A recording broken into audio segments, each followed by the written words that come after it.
Good afternoon, students. So today we will do our second chapter, that name is diversity and discrimination. So what is diversity? कि हम किसी से किस तरह से अलग हैं, कि हर एक आदमी होता है वो इस वर्ल्ड में सब एक दूसरे से डिफरेंट होते हैं। एंड डिस्क्रिमिनेशन कि हम उनसे जैसे दूसरे लोगों से जो हमारे स्टेट से अलग लोग हैं या हमारी कंट्री से अलग लोग हैं, हम उनसे किस तरह से डिफरेंट होते हैं और हम डिफरेंस क्रिएट करते हैं।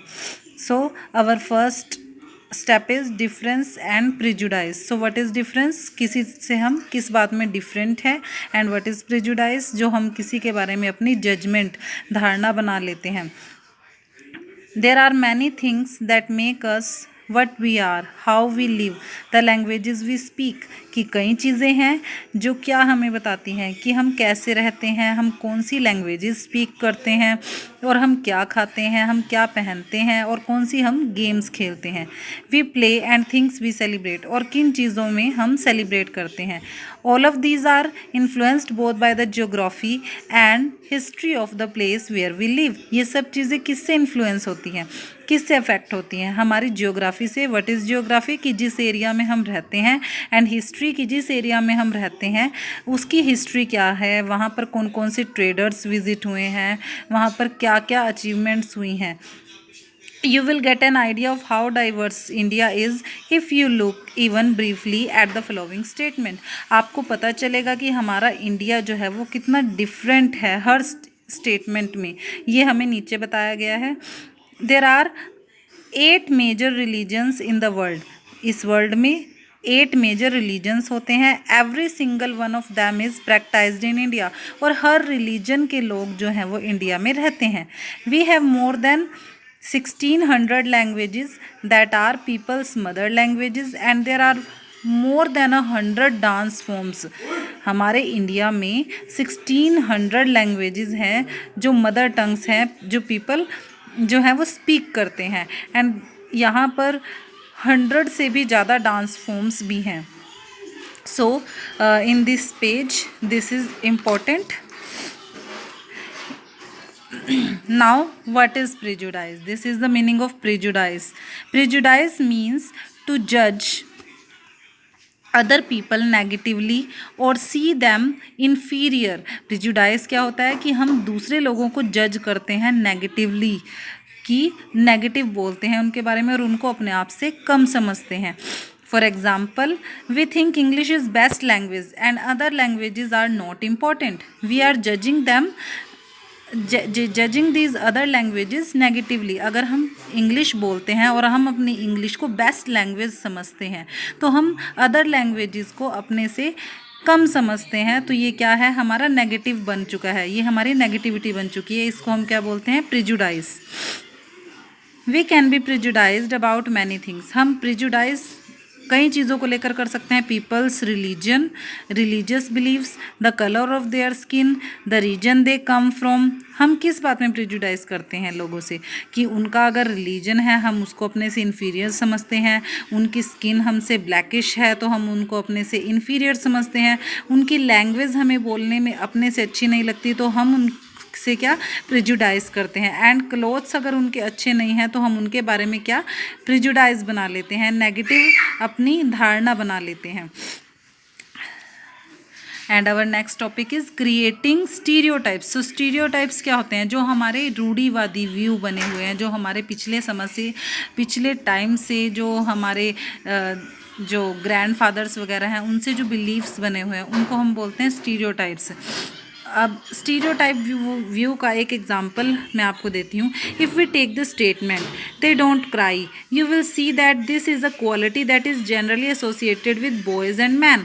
अगर मैं बोलती हूँ ये स्टेटमेंट कि दे डोंट क्राई, कि वो कभी रोते नहीं हैं, तो हम इस स्टेटमेंट को हमेशा बॉयज़ और मैन से रिलेट करते हैं. तो जो हमारे पिछले समय से, जो पिछले टाइम से ये क्या स्टीरियोटाइप व्यू चला आ रहा है कि जो बॉयज़ हैं वो कभी रोते नहीं हैं, दे डोंट क्राई. और अगर कोई बॉय अगर कभी रोने लग जाता है तो हम उसको क्या कहते हैं कि don't cry like a girl, कि एक गर्ल की तरह तुम क्राई मत करो. He also believes that crying is a sign of weakness. और धीरे धीरे जैसे जैसे बॉय बड़ा होता है उसको पता चल जाता है, वो क्या सोचता है कि जो क्राइंग करना है वो एक वीकनेस का साइन होता है। अब ये आपको पिक्चर्स शो हो रही हैं इस पेज पर। इसमें क्या दिखाया गया है, ये डिजेबल्ड चाइल्ड को दिखाया गया है कि डिजेबल्ड चाइल्ड जो है उसके बारे में सोसाइटी क्या थिंक करती है कि इज़ हर माइंड ओके, क्या उसका माइंड ओके है। पीपल से ऑल सॉर्ट्स ऑफ थिंग्स, उनको कई तरह की चीज़ें लोग बोलते हैं। यू लुक सो डिफरेंट, क्या बोलते हैं लोग उसको कि तुम तो सबसे अलग हो। आजकल इसके लिए ये ऐसे बच्चों के लिए डिजेबल्ड वर्ड जो है वो यूज़ नहीं होता। आजकल उनके लिए क्या वर्ड यूज़ होता है, children with special needs. Okay, so now we continuing our topic that is related to our statement stereotypes.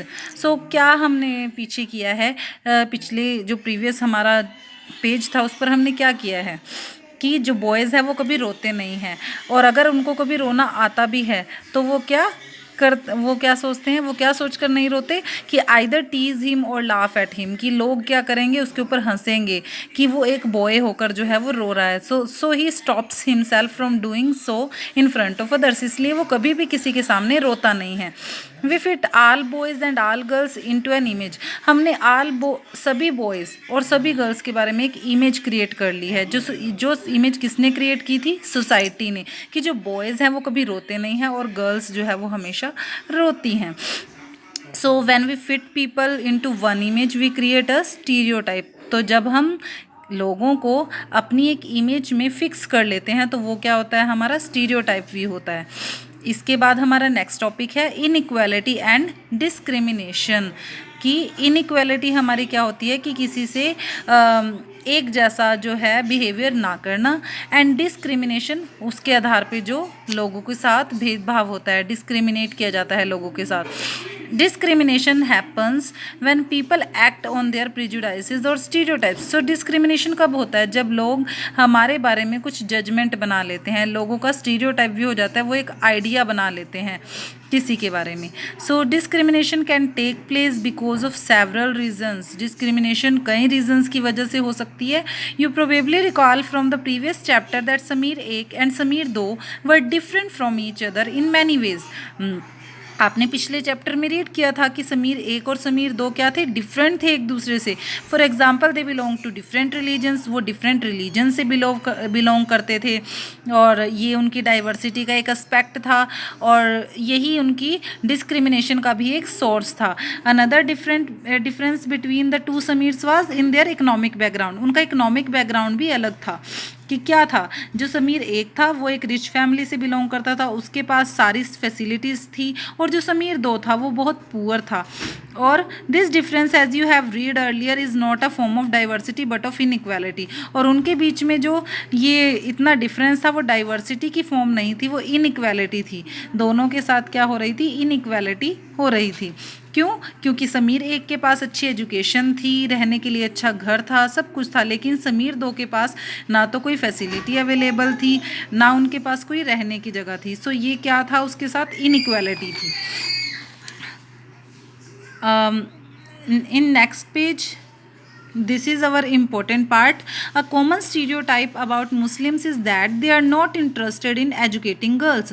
अब मुस्लिम लोग जो हैं उनके बारे में क्या स्टीरियोटाइप बना हुआ है कि वो अपनी लड़कियों को पढ़ाते नहीं हैं। लेकिन there do not, however studies have now shown that poverty amongst Muslims is an important reason why Muslims girls do not attend schools और drop out from school after a few years. लेकिन जो study हुई है, इसके ऊपर जो study की है जो हमारे जर्नलिस्ट वगैरह हैं, उससे क्या पता चला है कि जो मुस्लिम लोग हैं वो बहुत गरीब होते हैं, इसलिए वो अपनी लड़कियों को स्कूल में नहीं भेज सकते, और अगर भेज भी देते हैं तो जल्दी ही उनको स्कूल से निकाल लेते हैं। wherever efforts have been made to reach education to the poor, there the Muslim community has shown an interest in sending their girls to school. लेकिन जैसे ही सरकार ने एफर्ट्स किए पुअर लोगों को के लिए स्कूल खोलने के लिए, स्कूल ओपन करने के लिए, फ्री एजुकेशन दी, तो मुस्लिम कम्युनिटी की गर्ल्स को भी उनके जो फादर्स मदर्स हैं उन्होंने स्कूल में भेजा स्टडी करने के लिए। Now this is not so important. This is our important part. Dr. Bhimrao Ambedkar, one of the greatest leaders of India, shares the first experience of caste-based discrimination which took place in 1901 when he was just 9 years. जो doctor Bhimrao Ambedkar थे, हमारे India के great leader थे, उन्होंने अपने बारे में क्या बताया है कि उनसे भी कास्ट के आधार पर जो है वो डिस्क्रिमिनेशन किया जाता था. उन्होंने बताया कि जब 1901 में वो 9 years के थे, he had gone with his brothers and cousins to meet his father in Koregaon which is now in Maharashtra. तो वो क्या अपने ब्रदर्स और कज़न्स के साथ अपने फादर से मिलने के लिए, जहाँ पर वो जॉब करते थे कोरेगांव में महाराष्ट्र में, वहाँ पर जा रहे थे. वो किस कास्ट से बिलोंग करते थे? वो माहर कास्ट से बिलोंग करते थे. अब जब वो वहाँ पर कोरेगांव में जा रहे थे, देवर वेल ड्रेस चिल्ड्रन, वो बहुत अच्छे से ड्रेस होकर गए थे. फ्रॉम आवर ड्रेस और talk no one could make out that we were children of untouchables. अब उनकी जो ड्रेस थी और उनकी जो टॉक्स थी, उनको देखकर कोई ये नहीं बोल सकता था कि वो अनटचेबल थे. अनटचेबल मीन्स जिनको लोग हाथ तक लगाना पसंद नहीं करते थे, मीन्स वो एक छोटी जाति से बिलोंग करते थे. Indeed, the station master was quite sure we were Brahmin children and was extremely touched at the plight in which he found us. अब जो वहाँ पर स्टेशन मास्टर थे, उन्होंने उनको क्या सोचा कि वो ब्राह्मण कास्ट से बिलोंग करते हैं बच्चे, और उन्होंने उनको टच भी कर लिया था. As is usual among the Hindus, the station master asked us who we are. Without a moment's thought, I blurted out that we were Mahars. उन्होंने, जैसे कि हिंदुओं का यूजुअल ये थिंकिंग होती है, वो जैसे ही किसी से मिलते हैं तो वो क्या पूछते हैं कि तुम कौन हो. तो जो अंबेडकर जी थे, उन्होंने क्या किया, उन्होंने एक सेकंड भी नहीं लगाया और उन्होंने क्या कहा कि we are Mahars. So Mahar is one of the communities which were treated as untouchables in the Bombay presidency. Bombay presidency में उस टाइम पे महार कास्ट को जो है लो कास्ट डिसाइड किया हुआ था. He was stunned. अब जो स्टेशन मास्टर था वो एकदम से स्टन्ड हो गया था ये सुनकर. His face underwent a sudden change. उसके फेस पर अब चेंज आ चुका था. मीन्स कि अब जो है वो स्टेशन मास्टर उनके साथ पहले जैसा बिहेव नहीं कर रहा था. So Dr. Bhimrao Ambedkar is considered the father of the Indian Constitution and is also the best known leader of the Dalits. Dr. Ambedkar fought for the rights of the Dalit community. He was born into the Mahar caste which was considered untouchable. So जो doctor Bhimrao Ambedkar थे, वो क्या father of nation थे, हमारे father of Indian constitution थे हमारे, जिन्होंने दलित cast के लिए लड़ाई की थी कि उनको भी सारे जो राइट्स हैं वो मिलने चाहिए. वो अनटचेबल कास्ट से बिलोंग करते थे, माहर कास्ट से बिलोंग करते थे. Doctor Ambedkar was the first person from the caste who completed his college education and went to England to become a lawyer. जो डॉक्टर अंबेडकर थे वो पहले ऐसे इंसान थे उनकी कास्ट में जिन्होंने कॉलेज की एजुकेशन भी पूरी की थी और वो इंग्लैंड गए थे स्टडी के लिए और एक लॉयर बन गए थे. He encourage Dalit to send their children to school and college. और उन्होंने ही दलित लोगों को अपने जो बच्चे हैं उनको स्कूल और कॉलेजेस में भेजने के लिए इनकरेज किया था. Now this is our important part, striving for equality. अब जो डॉक्टर भीमराव अंबेडकर थे, उन्होंने इक्वेलिटी लाने के लिए, अपनी कास्ट को भी इक्वल बनाने के लिए उन्होंने बहुत स्टेप्स उठाए थे. Women demanded that they should have as much a right to education as man did. अब वीमेन जो है वो क्या डिमांड कर रही थी कि उनको भी उतनी ही वैसे ही शिक्षा चाहिए जैसे कि मैन को मिलती है. Peasants and tribals fought to release themselves from the grasp of the money lender and the high interest they were charged. अब peasants जो थे, जो किसान फार्मर्स थे, वो भी क्या चाहते थे कि उनकी जो लैंड पार्ट होता है वो मनी लेंडर से जो उसके ऊपर इतना इंटरेस्ट लेते हैं वो उससे आज़ाद हो जाए, उनके ऊपर वो ना लगे. When India became a nation in 1947, our leaders too were concerned about the different kinds of inequalities that existed. अब जब हमारा नेशन 1947 में जो है फ्रीडम हमें मिली थी, तो उस टाइम पे क्या हमारे लीडर्स भी जानते थे कि हमारी सोसाइटी में कितनी इनइक्वालिटीज़ हैं. So those who wrote the Constitution of India, a document that laid out the rules by which the nation would function. तो उन्होंने भी कॉन्स्टिट्यूशन में ऐसे डॉक्यूमेंट बनाए थे जिससे कि जो ये इतनी डिस्क्रिमिनेशन थी वो जो है वो दूर हो जाए. So these leaders set out a vision and goals in the constitution to ensure that all the people of India were considered equal. तो कॉन्स्टिट्यूशन में हमारी ये एक राइट है कि सबको इक्वल समझा जाना चाहिए. This equality of all persons is seen as a key value that unites us all as Indians. अब इक्वालिटी का एक रूल क्या बनाया गया कि चाहे इंडिया में कोई भी है, कोई लो कास्ट से है या हाई कास्ट से है, सबको इंडियंस ही माना जाएगा. Everyone has equal rights and opportunities.